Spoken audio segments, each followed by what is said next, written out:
Glory be to God. Welcome to Dee Weaver Art here on YouTube. I give glory and praise to God that you choose to watch the channel. Today I'd like to share with you a video of me getting some art supplies from Jerry's Artarama. I'm going to share with you guys what they were and explain some things that will be of encouragement to you artists out there. Now, I want to give a special shout out to artists, Creative Artist Atmosphere. Yes, Creative Artist Atmosphere. I want to give a shout out to you. Thank you for your support. Thank you for your kindness and your encouraging words. And also thank you for being a subscriber here on my YouTube channel. You guys out there, I urge you to go and check out this art channel called Creative Artist Atmosphere. If you're new to the Dee Weaver Art channel, I urge you to subscribe. Also, don't forget to hit the notification bell.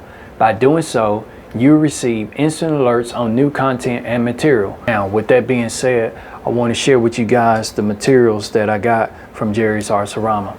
There's an artist company called Princeton's Artist Brush Company. Yes, the Princeton Artist Brush Company. Howard Hoffman is the creator, CEO, the actual leader of this art business. If you're an acrylic painter, these are some brushes that I urge you to get. A gentleman, an artist who has a channel called Acrylic University. Some of you guys may know who he is, Dorsey. I was watching one of his videos, and he encouraged the listeners and audience or the viewers to get the paint brushes that he used. If you're an acrylic painter like he is, to get the Catalyst Princeton's art brushes, the Princeton art brushes that are the Catalyst, that's acrylic. Really good with acrylics and oil. You can use them on oils too. And they also make paint brushes for watercolors. If you're a watercolor painter out there, you like to dabble in, or you work with primarily in watercolors, they got special watercolor brushes for you as well. So the gentleman Howard Hoffman, he once used to be a president over one of the largest art supply manufacturers. Well, about 30-something years ago, he stepped down from being the president of that art supply manufacturer and built and started his own company called Princeton Artist Paint Company, which is founded some 30 years ago in Princeton, New Jersey. And Dorsey, an artist, he really says that the brush is really good with acrylic, and the fact that it's very durable to withstand the water and the constant cleaning that you have to do with the acrylic paint. I suggest that you get paint brushes, invest in good quality paintbrush, because it's gonna motivate you to paint more. It's gonna increase your quality, your aesthetics of your paintings and stuff is gonna improve when you have good quality material. Not only that, invest in good paint too. Don't get cheap, watered down paint. Get you good paint that's gonna increase the value of your art. That's if you're serious about being an artist. Use these scissors here. Okay, got my scissors here to cut this. I'm gonna go right around this edge here. There's some cardboard packaging that they sent to me.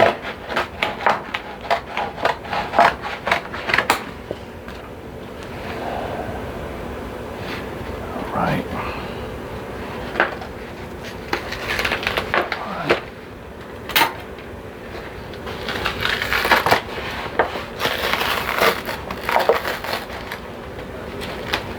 Okay.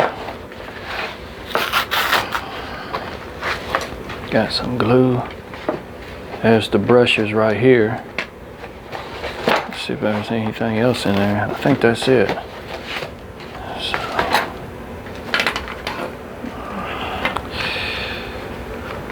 Ordered these Okay, it's December the 30th, 2023, and I ordered these probably about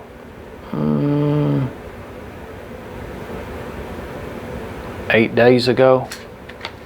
And yes, here they are. Catalyst. That's what I see. Got really nice brush. This is the number 4. I only got 2, but this is the number 4. Oh man, yeah, look, it's good. I know they're brand new, but boy, that's really nice looking paintbrush. I'm gonna get some more too, I'm sure. Right now, this is what I got. I like this size too. This is a number 4 flat, long flat. You got short flats, which are called brights. They hold less paint, but the long flats hold more paint, and you get more of a chisel style and a more broken up style. Depends on the thickness of paint you put, because once you put the paint down, it's got that flat edge on the top of the bristles right there. On the top of the bristles right there, it's got that flat edge. So when you apply paint to the canvas, it's gonna leave that stroke right there. You're gonna see brush strokes with that, and that's what I want. Now, you know, I've heard artists, and they make a good point out there. There are artists that say it's best for you just buy the flat brushes, because if you get a filbert, you're just spending extra money. But if you want to get a filbert, you can. I did that after my knowledge of the fact that you can take a flat head brush, and over time, as you like use the tip of it on the surface of the canvas, over time it'll make it round off at the top like a filbert. Filberts are more round off at the top. This is a very nice paintbrush. It's the poly tip bristle, and then my other one, that's the number 4, and so my other one is a larger one, and it's the number 6. I mean, just gorgeous. I mean, gorgeous. Really like that. And you're probably out there wondering, why did you not get the set? Well, I just wanted to test these out first. Let me tell you about synthetic. Synthetic, there's 2 types of brushes that companies make for artists. You have the natural brushes and the synthetic brushes. The natural brushes are more like your hog hair. I think I may have an example of a hog hair brush. Listen right here. Okay, I got some paint brushes, the ones I've used. So here's a filbert. And see, from the side of it, it's kind of puffed up, but it's been used for a long period of time. This brush was given to me by an artist family. The gentleman had passed away. And I got a few of his brushes, excuse me. I got a few of his brushes. And so this is what we got. This is the hog hair brush right here. I don't know if the light is doing any justice by you guys being able to see, but that's the hog hair brush right here. And it's a filbert. It's rounded, see? Flats are flat at the top, and this is rounded. This is just straight down. So that's your hog hair brush. That's what it looked like. Once again, this is your synthetic brush. Not all synthetic brushes are black, but these bristles are black here. So your synthetic brushes, stay on natural brush. This is your natural brush. This is gonna be your hog hair brush. So we got those types of brush that artists can purchase and use, our natural brush. These are very good with acrylic and also with oil, but they're best with oil, because acrylic paint, if you don't watch it and clean it, just acrylic paint in general are really rough on these natural bristles, because the hair, these are natural hairs from hog. These are the hog hair bristles. Now, of course, they got good bounce back with it, and they got at the tips of these, and all of mainly your synthetic hog hair brushes, and maybe for some other ones too. But I know for the hog, their ends are split. That can hold a lot more paint at the ends. Just, you really can't see it, but they're split. That kind of it's got a unique scientific design in them to be able to hold a lot more paint, and it can cover the surface a lot more.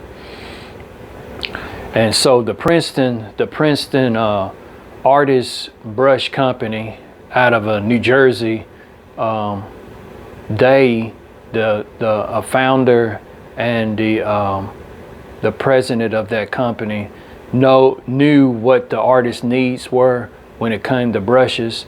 He worked for one of the largest art suppliers in the world, one of them. And so when he stepped down being the president of that art supply, he created this company called Princeton. These are very good with acrylic. So if you're an acrylic painter out there, I urge you to get these Princeton brushes. I'm going to be working with these really soon, and so I'll give you I'll let you know in the comments how the day all went and everything. But there you go, hog hair. They're really very good for oil, with oils. If you got oil, if you're an oil painter out there, I recommend you get natural bristles for oils. You're probably wondering out there, Dee, what do you use to clean your brushes off with? Well, I use Dawn dish detergent and some water. Never ever when you paint, never ever go straight into their canvas in a perpendicular way.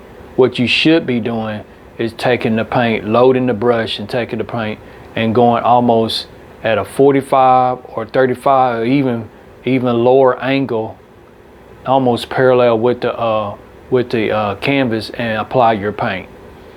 If you do that consistently with your brushes and lift up and not well, I know sometimes I go back and forth, but if you just apply the paint a few strokes here and there and just let it be, your brushes can last quite a long time. You go back and wash your paintbrush out. Now when you wash your paintbrush out, make sure never leave your paintbrushes in the water, because what'll happen is, let's talk about real quick the anatomy of the brush. What happened is you'll damage your brush. So the anatomy of the brush, what are you talking about by the anatomy of the brush? Let's just use this here. The anatomy of brush starts with the bristle here. These are your the actual brush itself. Then you got this metal part called the ferrule. You got the handle. The longer part is the handle. A lot of your watercolor brushes are going to be shorter. They're not intended to be used far away, but this gives you a better perspective. When you handling the brush, when you painting, you should never really, you shouldn't hold a brush with like a pencil and just stay in one spot, because what happen is you'll just overwork the area. What you do is you load your paint up onto your brush, apply it to your canvas, 1 or 2 strokes there, let it be, come back. If you got to blend, you can dry. Well, I'll talk about that. I don't want to get into another subject, but yeah, this is going to be very helpful, because when you paint, you should hold loose to paint loose, hold the end of the paint, get you a lot of, and at the beginning use a little paint at the beginning. And when I say at the beginning, at the start of the painting, use a little paint, then you can add more, unless you're doing abstract. Abstract, you put as much or however you want to in it. But if you're doing realistic type work like I do and a lot of artists do, then start out with less paint on your paintbrush. Then as you build paint over the area, then you want to put thicker paint on top of that.